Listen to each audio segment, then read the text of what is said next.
Hello, and welcome to the Isaac Newton Institute podcast. My name is Dan Aspel. Today we're joined by Elena Luca of University College London, the second out of 3 of our interviews with recipients of Cambridge Philosophical Society grants. We hope you enjoyed the episode.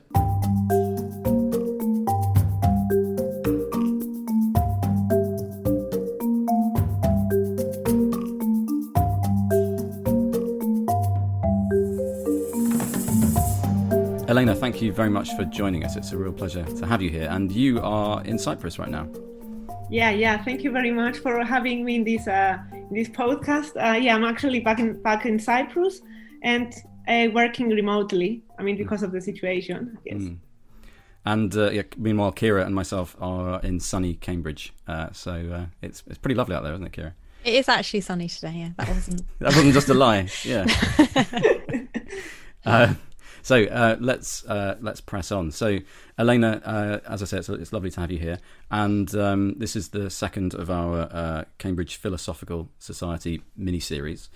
Could you explain to us your research interests and how that fitted with the CAT or CAT program, which stands for Complex Analysis Techniques, Applications and Computations?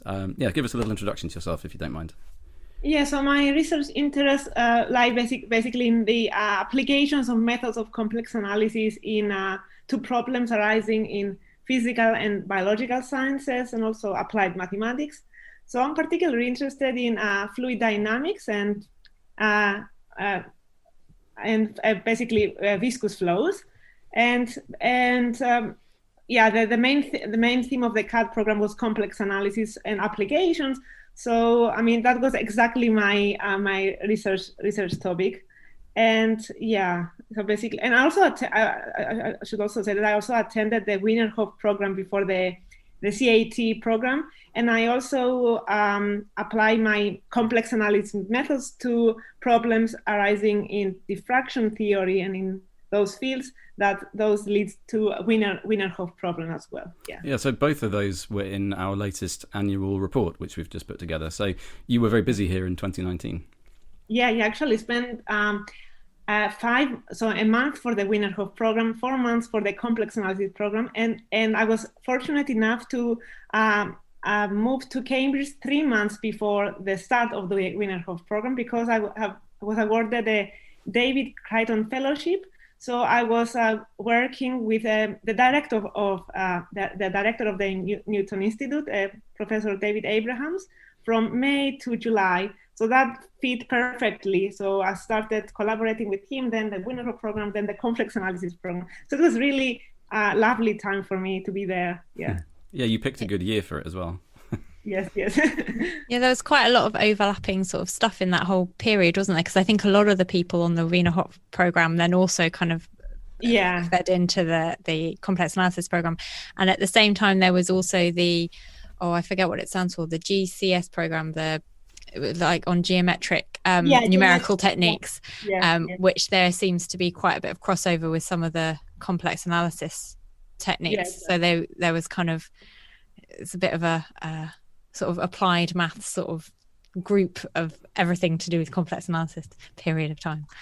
I think David was very happy, wasn't it? So it's his research area. So it was certainly well planned to put all those together. Absolutely. Yeah. Did you find that helpful? Like that there was that continuity between all these sort of different strands of the same sort of topic? Yeah, exactly. And if I remember correctly, we would attend seminars from the other program and they would attend seminars in our program. And also some of the social events as well were planned together. So it was also a good opportunity to meet people from the two programs. So it was perfect. Yeah. Do you think it sort of broadened your your view of your like research and sort of introduced you a bit more to that kind of the broader perspective, the broader research perspective? Yeah, I should say. Yeah. I've attended some seminars which were more general, so I would say not complex analysis specific, which was really good. Yeah. And do you think there was an element there because you're in the earlier stages of your academic career? Do you think that it was particularly helpful to visit the institute from that point of view? So it was I would say, extremely helpful. And I've been thinking about it for a long time. And since I was there, I was also thinking about it. First of all, it was important for me.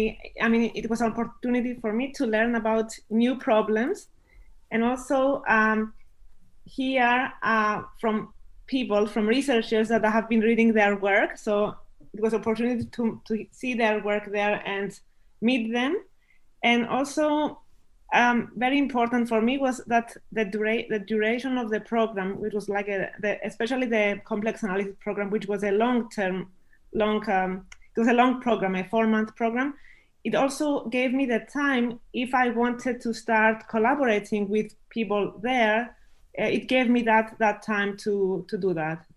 And actually I have made some collaborations.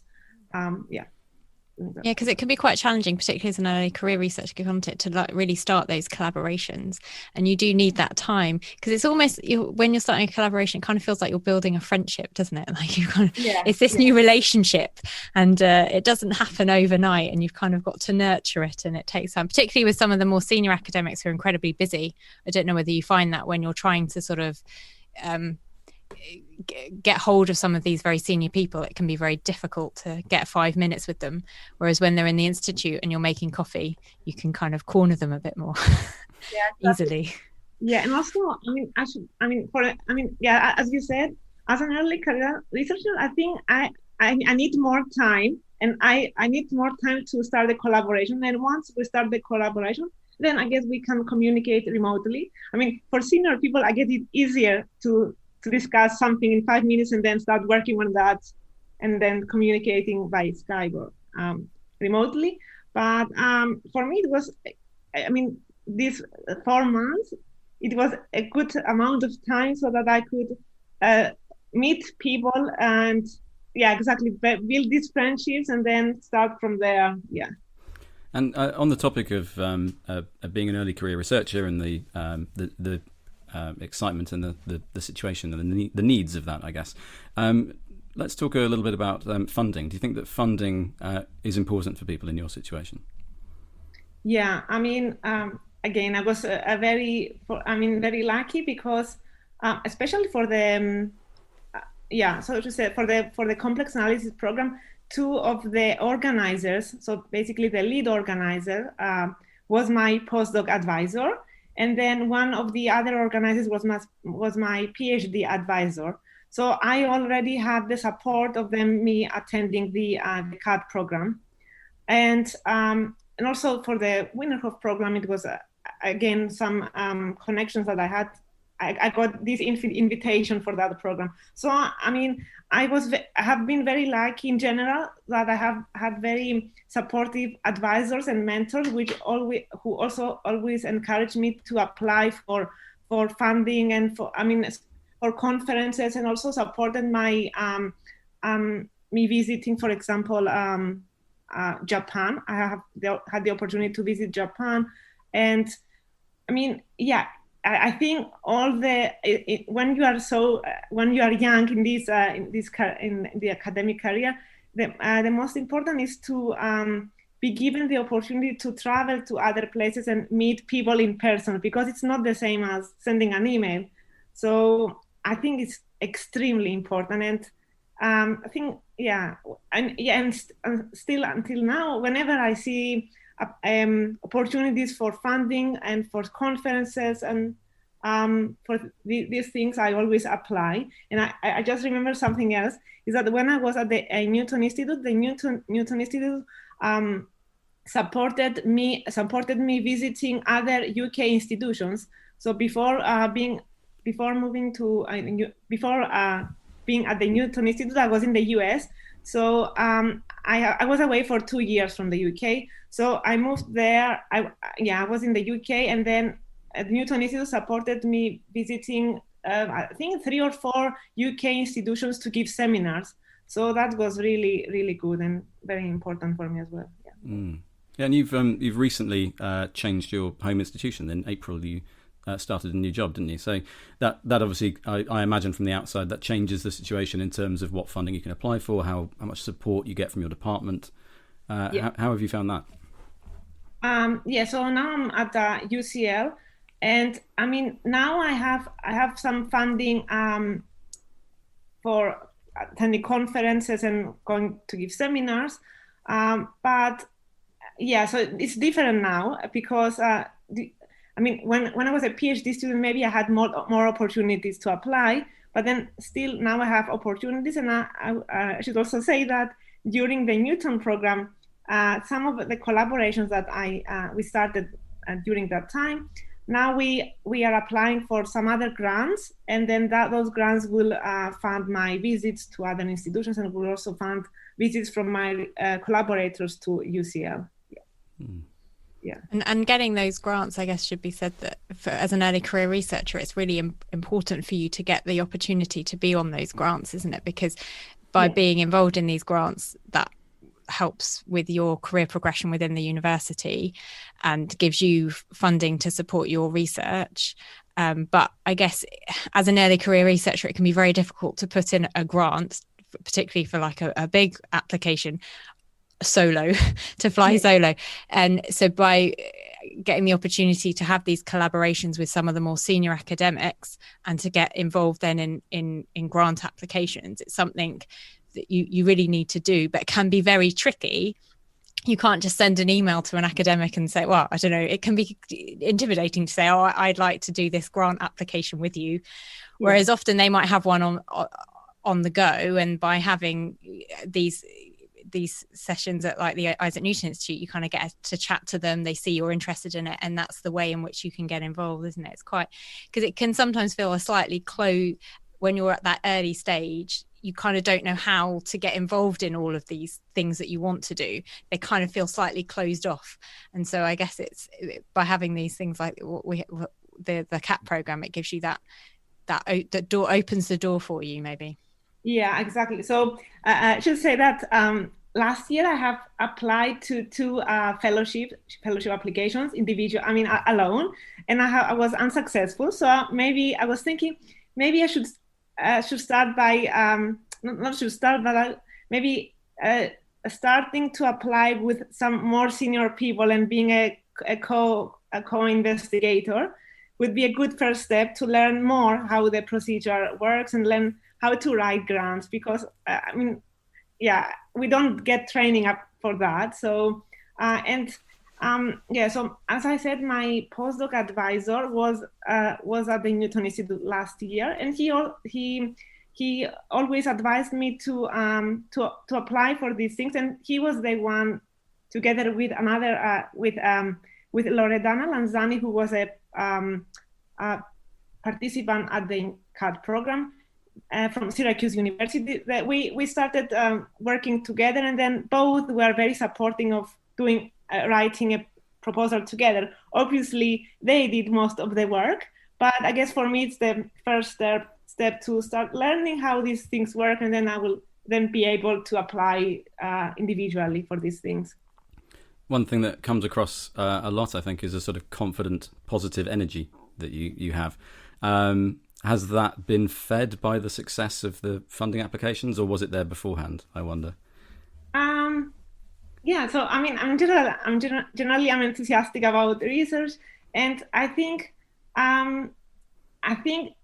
sometimes I feel that I have been given many opportunities, and I'm grateful for that. And then I think it's half of the story is to have supportive mentors and supportive people around you. So and then as I said, I applied to many things. I was unsuccessful many times, successful sometimes. So I think the important thing is to keep applying for these things, and then at some point when the time is right, you will be successful. And you had as you say, a lot of positive times at INI throughout 2019, and also visiting other institutions around the UK. What was the best thing about your time at the institute, do you think? First of all, the people that I met there, and then I also met many, apart from the senior people and the senior researchers and all the big names, I was also feel very lucky that I also met some young people and also PhD students and also early career researchers as well. And then I know, for example, when I go to conferences in the future, I will know some people. I will know more people. So I think one thing was that. The other thing was, obviously research related, that I had the opportunity to learn about current topics of interest, and also had the opportunity to start collaborating. And another thing that also I always think about it sometimes is during the CAD program, both the CAD program and the geometry, I don't remember the title of the other program, they organize these joint events which were focused on women in mathematics. So we had these, for example, maybe 3 or 4 times. It was a lunch for women, and during those lunches we discussed about obviously about the difficulties that women face in academia. And I remember that I felt the support from the other women there, and especially from Christine, if I remember. The deputy director. Christy Ma, yeah. Yeah. She was also very supportive, and so I remember that. Feeling that we are not alone. It was also very interesting to hear some different experiences from more senior women academics. Yeah. No, that's wonderful to hear. I'm really glad it was so fruitful. For anyone that's interested, I have it in front of me, so I don't have to rely on my memory. The name of the program is Geometry, Compatibility and Structure Preservation in Computational Differential Equations. That was GCS. I hope I've got the right one for the one that you were referring to. Yeah, I think so. Yeah. Super. Well, thank you very much, Elena. And I'd love to ask what, because you're working remotely, obviously, at UCL at the moment. So what do the next few weeks and months hold for you? So hopefully I should be able to move to UK and UCL. I'm hoping at the beginning of next year. And so a couple of more months working remotely from back home. So yeah, hopefully I will be able to move in London in January. We'll see. Yeah. Yeah, absolutely. Well, fingers crossed for everyone. Yeah. It was very interesting to talk to you about your time at the Institute, and maybe see you there again. Maybe one day you'll be an organizer of a program at the Institute. I have no doubt of that. I have. Cool. Well, Elena Luca, thank you very much again, and yes, have a lovely rest of the day. Yeah. Thank you so much. You too. Thank you.